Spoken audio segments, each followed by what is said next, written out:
Hello, welcome to part 2 of my live2d model tour. This is going to be actually in live2d itself. So you see here I've opened up my model. I've already rigged, I've already organized, I've already animated this thing, so there's not really that much for me to show you how to do, but I'm just going to give you a rundown of what everything is and what it means. Up here at the top left, I understand that this is cut off a little bit, but you can sort of see what I'm talking about. This is where the images are going to be organized. Like you have I have them all organized by different features. By default, the program will give you a bunch of folders to put them in. I usually just use those because it's easiest for me to follow that organizational system. The numbers next to each feature, that's the draw order. That basically determines what appears when in terms of layers. So instead of an art program like Clip Studio Paint or Photoshop where you organize the layers by dragging them and they appear as a list with the first layer at the very top of the list appearing at the top of the image and the one at the bottom appearing at the very back of the image, in live2d you have to organize that manually yourself using these numbers. It's a number from 0 to 1,000, I believe, and it just determines when they appear in the draw order. So let me zoom in a little bit. And if I were to take the draw order of this blush and reduce it down to 0, it vanishes because now it's behind all of these layers. And if I were to take the draw order of the face and increase it to like 500, all the features vanish because it's brought up to the front. So that's basically what that does. It helps to organize your layers just so that you know where to find them. That's why I use these folders. Other than that, they're not really necessary to the functioning of the model. It just helps to keep things tidy. Down here we have all the warp deformers, which basically it's how you rig your model to move. So for example, we have the body warp, which you can see I've made cover this entire body, and if I were to move it, it just squishes the model down a little bit.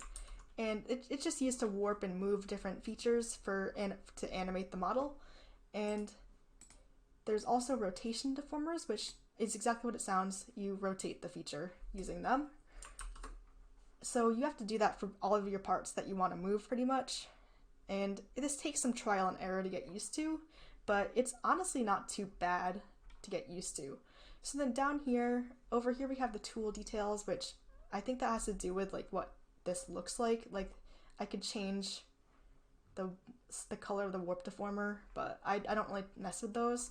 Over here we have the inspector, which just gives you the information about the different parts and the different warp deformers, where if I were to change it, like changes everything in here.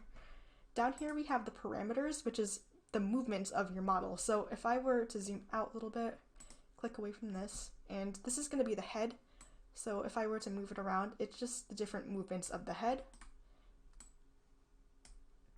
We have angle X and angle Y, which is sort of the side to side versus up and down movement, versus angle Z, which is the sort of back and forth, I guess would be the best way to describe it.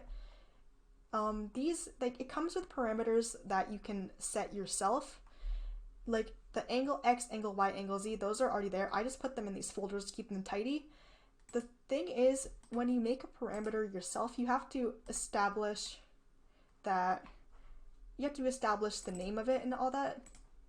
And you have to assign it different movements that it'll work with FaceRig or whatever software you're using. So it varies from software to software. I'd look into it, but I just use the default ones and it works fine.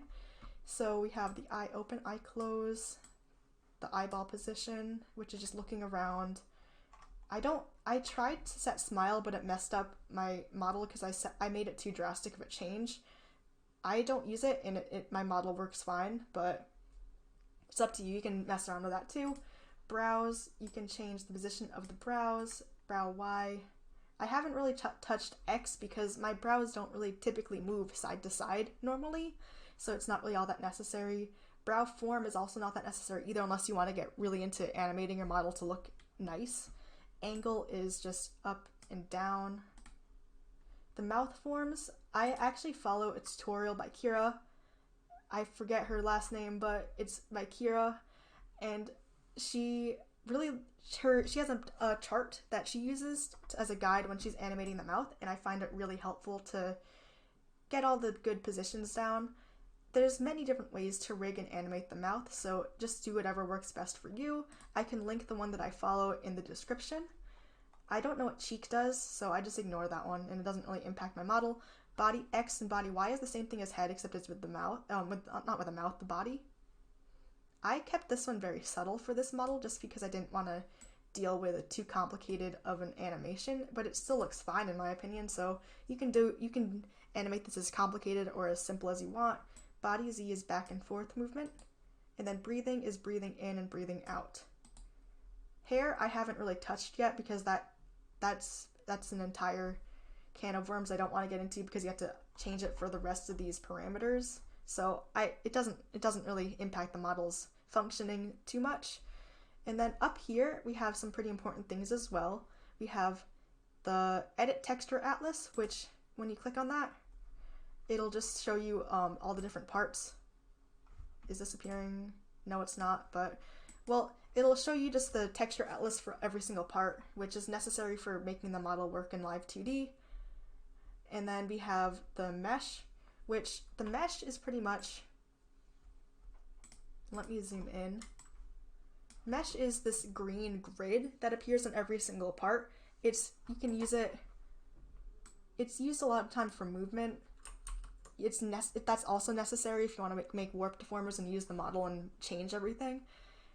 I just use the auto mesh though. I just do standard, and that's how that happens. You don't have to learn how to rig things from scratch yourself. I don't know why this isn't going away, but so there's that. Use the auto mesh whenever possible. You can always refine it later to make it a lot less tangled up, because it does get pretty tangled up a lot of the time, especially around the more movable parts like the eyelids and the mouth. We have the create a warp deformer. That's how you make your warp deformers up here. Rotation deformer. I don't know what this one does. I just ignore it. We have the cursor, the arrow tool for selecting objects. We have the lasso tool, which you can use as a lasso. I don't really use that one too much. And then I use the brush tool quite a bit. You can also access this by pressing B. And if I were to go to the face, by using the brush tool, I can just select a bunch of these points and warp them like this. It's very helpful for warping the skin above the eyes and the skin around the mouth when you're making your mouth forms and your eye forms. Over here, this is another pretty important tool for the eyelids and the mouth in particular. You can see there's like this rope almost following the curve of the eyelid. That is this deform path edit. Once you set that up, you can basically just deform it like this however you want. It makes it very easy to move the eyelids so that it looks like they're blinking. And I don't know what the other two of these do, but they're there. So yeah, that's pretty much it for this tour. And let me know if you have any questions and I will try my best to answer them. Thank you for watching, and I hope you have a nice